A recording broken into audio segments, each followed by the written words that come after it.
Subscribe ചെയ്യുക, like ചെയ്യുക, തൊട്ടടുത്തുള്ള ബെൽ ഐക്കൺ അമർത്തുക. Hi everyone, welcome to my channel.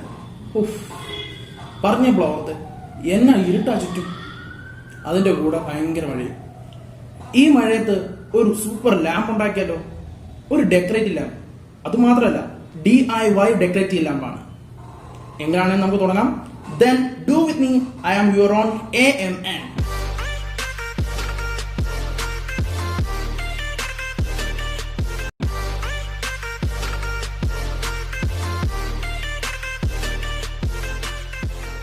This is the very simple decorative idea and required materials.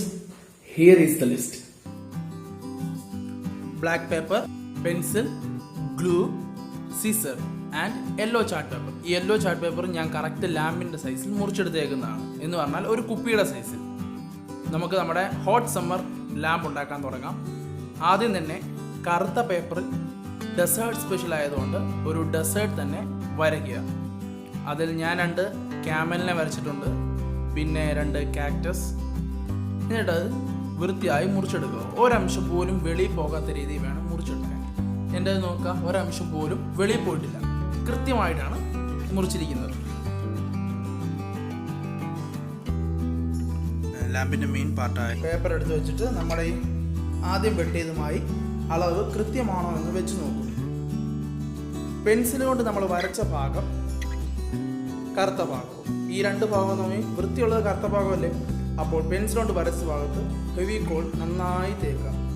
നന്നായി തേച്ച് പിടിപ്പിച്ചിട്ട് നന്നായി അതിൽ വൃത്തിയോടെ കൃത്യതയോടെ ഒട്ടിച്ചെടുക്കുക.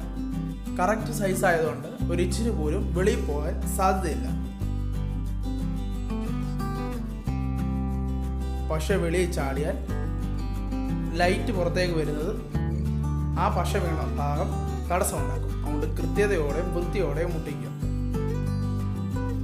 ഇതിപ്പം നമ്മുടെ ഫസ്റ്റ് പാർട്ട് ഇവിടെ കഴിഞ്ഞിരിക്കുന്നു.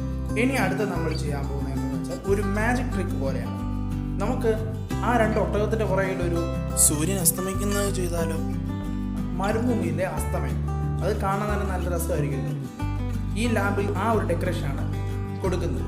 ഇപ്പോൾ നമ്മൾ അളവെടുത്ത ആ ബോട്ടിലിൻ്റെ അടപ്പെടുത്തിട്ട് സൂര്യൻ്റെ അളവായിട്ട് ഞാൻ ഈ 2 ക്യാമലിൻ്റെയും ബാക്കിലായിട്ട് വെച്ച് ഓയിലും കൊണ്ട് ഡെക്കറേറ്റ് ചെയ്യും. ഓയിൽ എന്തിനാണെന്ന് വെച്ചാൽ ഈ ചാർട്ടിന് കട്ടി കൂടുതലാണ്. കട്ടി കൂടുന്തോറും അവിടെ എപ്പോഴും സൂര്യൻ്റെ ഒരു വട്ടം മാത്രം വരച്ചാൽ വെട്ടം ഇപ്പുറത്ത് സൂര്യനാണെന്ന് നമുക്ക് തോന്നില്ല. ഓയിലിൻ്റെ അംശം കൊണ്ടുണ്ടെങ്കിൽ അത് നല്ല സൂര്യൻ എന്ന് തന്നെ തോന്നും. ഇപ്പോൾ ഞാൻ അവിടെ എണ്ണ പുരട്ടുക. എണ്ണ പുരട്ടുമ്പോൾ ഒരു കാര്യം നിങ്ങൾ ശ്രദ്ധിക്കണം, ഒരിക്കലും ആ കറുത്ത പേപ്പറേ ആകാൻ പാടില്ല. കറുത്ത പേപ്പറേ ആയാൽ അതിൻ്റെയും കൂടെ കളർ മങ്ങുകയും വെട്ടം ഇപ്പുറത്ത് വരികയും ചെയ്യും, നമുക്ക് കാണാൻ പറ്റുന്ന രീതിയിലാകുകയും ചെയ്യും. ഇത് ഞാൻ അതിനൊരു ബോർഡർ പോലെ വരയ്ക്കുന്നു, അതൊരു ഭംഗിയായിരിക്കും. അതിനുശേഷം നമ്മളത് കറക്റ്റ് ഭംഗിയോടെ എല്ലാം. ഇപ്പം ഞങ്ങൾക്ക് ഇഷ്ടപ്പെട്ട സഹാറ മരുഭൂമിയിൽ അസ്തമയമാണ് നമ്മളിവിടെ കാണുന്നത്. വലതുവശത്ത് നല്ല സ്പേസ് ഉണ്ടല്ലോ. ഇവിടെ നമുക്കൊരു കാക്ടസ് വരയ്ക്കാം. കാക്ടസ് വരയ്ക്കാൻ വളരെ എളുപ്പമാണ്. എൻ്റെ കൂടെ വരച്ചു നോക്കൂ. ഇതാ വളരെ ഭംഗിയോടെ ഇത്ര വേഗത്തിൽ ഞാനിതാ ചെയ്തിരിക്കുന്നു. ഇതാവിടെ 2ാം ഘട്ടവും കഴിഞ്ഞിരിക്കുന്നു. ഇനി നമുക്ക് അവസാന ഘട്ടത്തിലേക്ക് കടക്കാം. ഇനിയും ബോട്ടിലെടുത്ത് കൃത്യതയോടെ ചാട്ടിൻ്റെ 2 അരികിലും പശ തേച്ച് ഒട്ടിക്കുക. ഒരു കാര്യം ശ്രദ്ധിക്കണം, ബോട്ടിൽ പശയാകാൻ പാടില്ല. ചാർട്ട് പേപ്പർ ആയതുകൊണ്ട് ഒട്ടാൻ വളരെ പാടാണ്. നമ്മളത് നന്നായി പശ തേച്ചിട്ട് 1 സെക്കൻഡ് അതിൻ്റെ മണ്ടയ്ക്ക് കൈവച്ച് നന്നായി അമർത്തണം. ആദ്യം പശ എല്ലായിടത്തും ആയി എന്ന് ഉറപ്പുവരുത്തിയതിനു ശേഷം 1 സെക്കൻഡ് അതിന് മണ്ടയ്ക്ക് കൈ നന്നായി അതിന് മണ്ടയ്ക്ക് വെച്ച് പ്രസ് ചെയ്യണം. അതിനുശേഷം മുകൾ ഭാഗം കൂടെ ഒട്ടിച്ചെടുക്കും. കൃത്യമായ അളവായതുകൊണ്ട് കൃത്യമായ ഒരു സിലിണ്ടറിക്കൽ ഷേപ്പിൽ നമ്മളുടെ ഇത് റെഡി ആയിരിക്കുന്നു. ഇത് കഴിയുമ്പോൾ നമ്മളുടെ ബോട്ടിൽ എടുത്ത് മാറ്റും. ഇതാ ഭംഗിയുള്ള ഒരു ലാമ്പിൻ്റെ മുകൾ ഭാഗം റെഡി ആയിരിക്കും. ഇനിയും ഇതിനകത്ത് ഒരല്പം ലൈറ്റ് വെച്ച് നോക്കി, അതിഗംഭീരം. നിങ്ങൾ കണ്ടുനോക്ക്, എങ്ങനെയുണ്ട്? ഇഷ്ടപ്പെട്ടോ?